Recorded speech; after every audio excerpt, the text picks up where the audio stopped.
What exactly is the Braton? The Braton is a rifle that excels against all enemy types without any specific weaknesses. And now, in its Incarnon form, it continues to dominate all enemies without any specific weaknesses. But that's perfectly fine because it's powerful.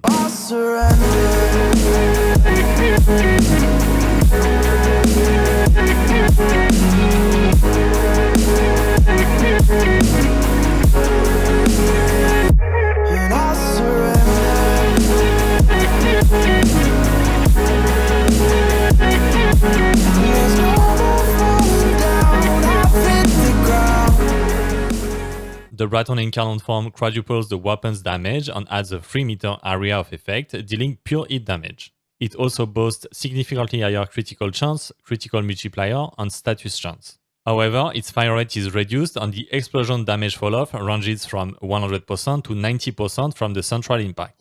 Personally, I really enjoy using the Braton. Even when I started Warframe, I had a blast with the MK1 Braton. Just because it's a generic rifle doesn't mean it can't be fun, right? It's straightforward and gets the job done effectively. For its evolution, I opted for Munitions Grit. I love this mechanic of multi-shot consuming ammo directly from capacity, granting a plus 54% damage boost and plus 20% multi-shot on the Braton Prime. If you manage to obtain a good multi-shot Riven for it, your damage output will skyrocket, unlocking incredible possibilities for the weapon. The Daring Reverie evolution is more niche as it can only be used with channeled abilities. If you're a fan of Gloom, honestly, give both evolutions a try and see which one suits your playstyle. As a third evolution, the only one that works with the Incarnon form is Void's Guidance. Finally, I use Critical Parallel as the fourth evolution because I simply wanted to retreat. For this run, I decided not to use Galvanized Aptitude as it negates the base damage benefits from both evolution 2 perks. This won't affect the Braton Prime significantly as it only receives plus 2 increased damage from Munitions Grit. However, I wanted to provide a fair demonstration in case you decide to run the Daring Reverie evolution or use another version of the Braton. If you choose to play with Galvanized Aptitude, the Braton Prime is the version of the weapon that will benefit the most from it.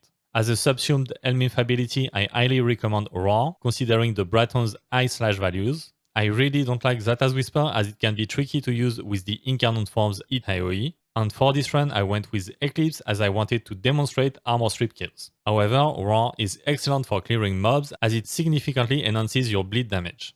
For my build, I focused on a classic critical damage setup, modding for Varul damage, which deals plus 75% damage to clone flesh enemies. Since I didn't use Galvanized Aptitude, the only galvanized mods I modded are Chamber and Scope. To further enhance the critical damage of my Braton, I modded Vital Sense, Critical Delay, and Vigilante Supplies. Instead of Galvanized Aptitude, I modded Vile Acceleration to unload on enemies. Lastly, as I played the mission Kappa on Sedna, I modded Prime Bane of Grinia.